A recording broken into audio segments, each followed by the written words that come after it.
Olá pessoal, aqui quem está falando é o Sonicro e hoje a gente vai começar mais uma nova série entendendo o Docker.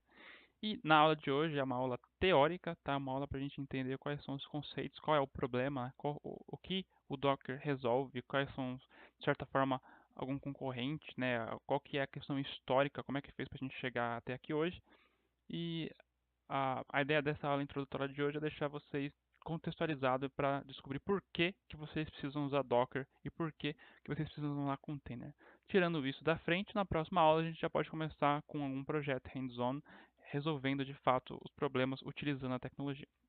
Então, a primeira coisa aqui é que nessa aula a gente vai abordar primeiro o problema, né, a solução com virtual machines, com máquinas virtuais, a solução com containers e depois a gente vai entender de fato onde o Docker entra nessa brincadeira.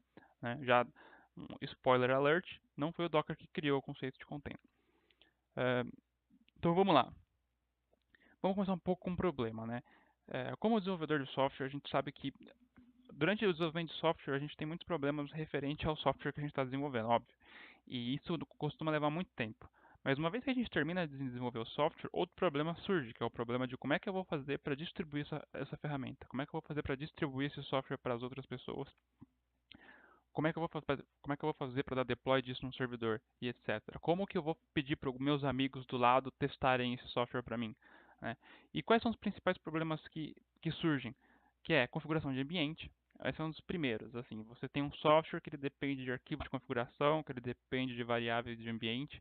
Ou seja, é um software que se eu rodar na minha máquina hoje, ela vai ter um resultado. Se eu rodar na sua máquina, dependendo da versão do seu sistema operacional, dependendo da versão das bibliotecas que estão instaladas na sua máquina, dependendo de vários outros fatores, ele vai ter resultados diferentes. Esse é um dos grandes problemas que se enfrenta quando desenvolve software, porque o software ele sempre roda em cima de alguma coisa, ele não existe sozinho. E esse alguma coisa, essa infraestrutura, ela tem um impacto muito grande no software que a gente desenvolve.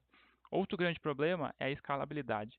Como eu faço para replicar isso? Né? Se eu instalo, por exemplo, um serviço numa máquina e eu quero escalar isso, eu quero agora ter 2, 3, 4, 5 máquinas, eu vou ter que ficar instalando esse serviço manualmente em todas essas máquinas. Não tem que ter alguma forma mais fácil, onde eu possa meio que clonar essas máquinas e fazer com que eu consiga escalar a minha aplicação para que ela possa receber mais requisições. E a questão de acoplamento, né, é um problema muito grande. Você desenvolver um software que só funciona na sua máquina, né? Você manda o software para o seu amigo ali, ele fala, não funciona. Aí você fala para ele, bom, né, é um problema seu, porque na minha máquina funciona, né? Quem nunca ouviu ou até mesmo já falou essa expressão sabe do tipo de problema que eu estou falando. E aí, como esse problema foi abordado ao longo do tempo, né? A primeira solução a esse problema é a solução com máquinas virtuais. As máquinas virtuais elas vieram Virtual Machines, a VirtualBox da Oracle, você tem o VMware Workstation, são algumas ferramentas que ajudam a gente na criação de máquinas virtuais. Quais são os grandes benefícios da máquina virtual? A gente consegue, por exemplo, gerenciar um snapshot, que é tipo uma foto, a gente consegue tirar uma foto no tempo e consegue ir para frente ou para trás, isso é muito bom.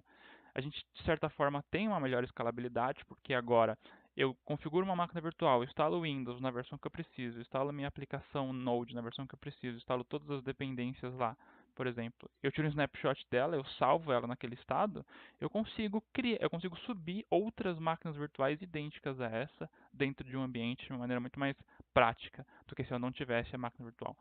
Outro grande pró é a questão de você ter um ambiente isolado, então você não fica dependendo de variáveis da própria máquina da pessoa que está executando o software, né? Tudo que precisa está dentro dessa máquina virtual, então isso é bem positivo. Até a questão de segurança também, a máquina virtual não vai ter acesso externo à máquina host. E realmente a questão de transporte entre hardwares diferentes, né? Como o conceito de máquina virtual normalmente trabalha com hypervisors, né? Que são esses homens do meio que estão intermediando o hardware da máquina real, da máquina física, com o hardware virtualizado que ele está dando para a máquina virtual, vamos falar assim. A gente consegue, se eu criar uma máquina virtual na minha máquina, eu consigo mandar essa máquina virtual para você que está em outra máquina, com outro sistema operacional, outro tipo de processador, e ele vai rodar da mesma forma. Alguns pontos negativos da máquina virtual. Elas consomem muito recurso. Máquinas virtuais são pesadas. Todo mundo, quem já trabalhou com máquina virtual sabe que não é computadorzinho que consegue ficar subindo máquina virtual, né? É porque cada máquina virtual, ela carrega junto com ela uma cópia inteira do sistema operacional. Então, dentro de cada máquina virtual, você vai ter uma cópia inteira do Windows, uma cópia inteira do Linux, e dentro de cada snapshot também. Então, assim, se você tem uma aplicação pequena, para você criar uma máquina virtual, instalar um Ubuntu Server, instalar e preparar a sua aplicação, a sua máquina virtual vai poder ir até gigas de tamanho, né? Consequentemente, acaba não sendo tão prático, né? Se torna um trambolho, de certa forma. Ou seja, resolvemos alguns problemas, que era o problema de ter um ambiente hermético onde todas as variáveis são controladas e eu sei que meu software vai rodar dentro daquele ambiente, mas nós criamos um outro problema que é esse ambiente ele é pesado, ele é difícil de ser transportado, ele é difícil de ser escalável de certa forma, porque como é que eu faço para ficar pegando essa máquina virtual e criando várias instâncias dela? Eu consigo, mas eu preciso ter um hardware muito parrudo, né? Eu preciso ter um servidor com 64 GB de RAM e um monte de core para conseguir virtualizar tanto Windows, né, ou tanto Linux assim. E com isso entra a questão dos containers, né? Evoluindo um pouco, como que entra a solução com containers? Nessa imagem, a gente consegue enxergar aqui, por exemplo, do lado esquerdo, a gente tem a estrutura com containers. Ou, perdão, a gente tem a estrutura com máquinas virtuais.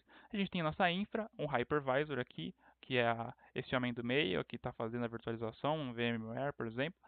E em cima dela a gente vai ter as máquinas virtuais, né, as instâncias das máquinas virtuais. Veja que cada máquina virtual vai ter um sistema operacional, que a gente chama de sistema operacional guest, é o sistema operacional que vai estar instalado dentro da máquina virtual. Junto com ela vai ter todo o kernel do sistema operacional e, consequentemente, o seu aplicativo e dependências. Próxima máquina virtual, mesma coisa. Próxima máquina virtual, mesma coisa. Você vê que isso acaba se tornando um trambolho, né? Você está tendo que replicar, às vezes, essa parte, esse kernel do sistema operacional em todas as máquinas virtuais. Como que o container resolve esse problema? E aqui já é uma fonte do Docker, tá? É uma imagem do Docker. A gente tem a nossa infraestrutura, tem o nosso sistema operacional host, que é o nosso sistema operacional original, que não tá dentro de uma máquina virtual. E aí a gente vai ter em cima dessa camada o Docker Daemon, a gente vai ter o Docker em si. Ou no caso aqui, vamos até esquecer que é Docker, vamos colocar sistema de containers. E em cima a gente consegue criar containers que compartilham o kernel do sistema operacional host, tá? Então, por exemplo, aqui eu tenho um container que vai estar rodando uma aplicação em Node e vai ter todas as dependências necessárias para rodar essa aplicação. Não preciso ter o sistema operacional aqui, porque ele está compartilhando o kernel do sistema operacional host. Aqui no aplicativo F eu vou ter um outro software que vai estar rodando uma aplicação em Java, subindo um servidor de aplicação em Tomcat. Eu não preciso ter um outro sistema operacional para levar esse cara, ele vai estar compartilhando o kernel, tá? Lembrando que aqui é importante entender que isso inicialmente, essa questão de containers, ela era algo exclusivo Linux, né? Com o tempo, hoje em dia a gente tem Docker para Windows, né? A gente tem algumas versões diferentes de Docker para Windows que eu não vou entrar em detalhe agora, né? Algumas compartilham kernel, outros não. E o que isso quer dizer? Como que eu ganho com isso? A gente mantém os mesmos poderes que a máquina virtual já tinha, a gente tem snapshot, a gente consegue ir e voltar no tempo, porque a gente consegue ficar criando imagens, né? São imagens de containers, e ao mesmo tempo a gente ganha agilidade, a gente ganha eficiência. Por quê? Os containers, as imagens, elas são pequenas. Então, por exemplo, dependendo da imagem base que você usar para criar a sua imagem, você pode criar uma imagem que tem 6 megas, 5 megas, né? A gente consegue criar uma imagem com uma aplicação Node usando uma imagem do Ubuntu Alpine que vai ter, sei lá, 6, 7 megas a imagem. Então é muito mais fácil para você transferir essa imagem de um servidor para o outro, para você fazer isso via internet, né? Enquanto em contrapartida na máquina virtual você vai ter uma VM de 50 GB, como é que você vai fazer para ficar trafegando isso? Não é tão prático assim. Então, com isso, a gente ganha bastante eficiência em questão de uso de hardware, né? Então, digamos que aqui, se eu tivesse a mesma máquina física, ela conseguiria talvez rodar 3 máquinas virtuais e já estaria travando, estaria bem lento pela quantidade de recursos que as máquinas virtuais consomem. Em contrapartida, essa mesma máquina, que esse mesmo hardware conseguiria estar executando 10, 20, 30 containers sem ter grandes problemas, né? Além disso, existem outras mágicas, né, por trás dos containers no Docker, que é a questão do file system deles, né? Ele compartilha, o sistema de arquivo deles é dividido em camadas, e essas camadas são compartilhadas entre containers. Então, dependendo por exemplo, se esses três aplicativos aqui tem um Tomcat, por exemplo, tá? Que é um Tomcat é um servidor de aplicação para rodar aplicações em Java. Eu consigo compartilhar essa camada que tem a instalação do Tomcat entre esses três containers aqui. E a única coisa que vai mudar é o pedaço do servidor de aplicação que tem o código-fonte que vai ser executado. Então, esses são exemplos de eficiência que a gente ganha utilizando o Docker. E claro, né, o que eu falei antes, tá? O container ele não foi criado pelo Docker. O conceito de container ele existe já faz tempo, né? Inclusive já é usado por empresas como o Google ainda antes do Docker. Só que ele é um conceito dentro do Linux, né? Os Linux containers eram bem complexos de serem desenvolvidos, assim. Não era fácil você ficar criando container.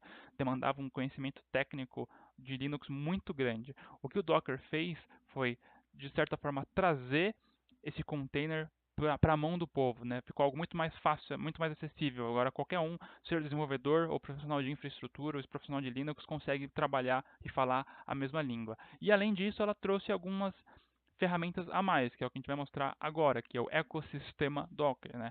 Essa imagem ela mostra de uma maneira macro quais são os componentes que fazem parte do ecossistema Docker. Então a gente tem aqui, por exemplo, o Docker Host, que é a máquina onde está o Docker Daemon está instalado, o Docker Daemon, que seria o substituto do Hyper-V aqui, né? Ele que está fazendo a gestão dos containers. E aí a gente tem os containers e a imagem. Mas qual a diferença entre o container e a imagem? A imagem ela é estática. A imagem não é algo que está em execução. Você cria uma imagem e você salva essa imagem.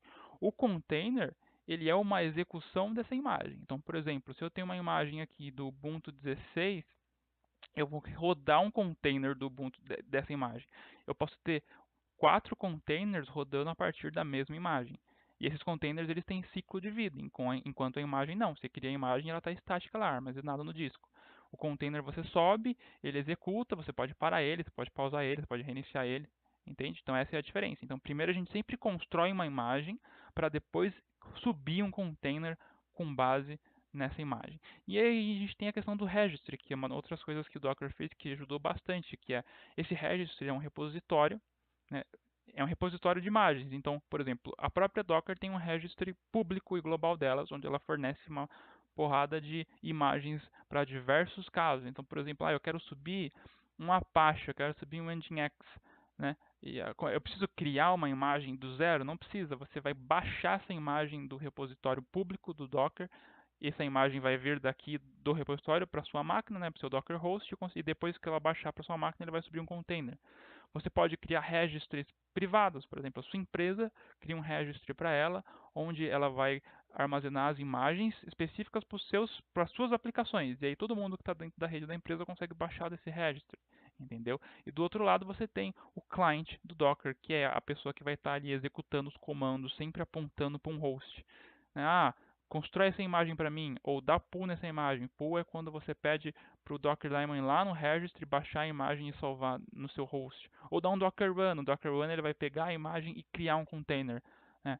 Enfim, essa é a teoria base por trás de toda a questão do Docker, né? Então, o objetivo dessa aula aqui não foi entrar na parte prática, mas com isso eu acho que fica muito mais claro o porquê dos containers. Então, obrigado por assistir e na próxima aula a gente vai finalmente começar a usar o Docker na prática. Até a próxima.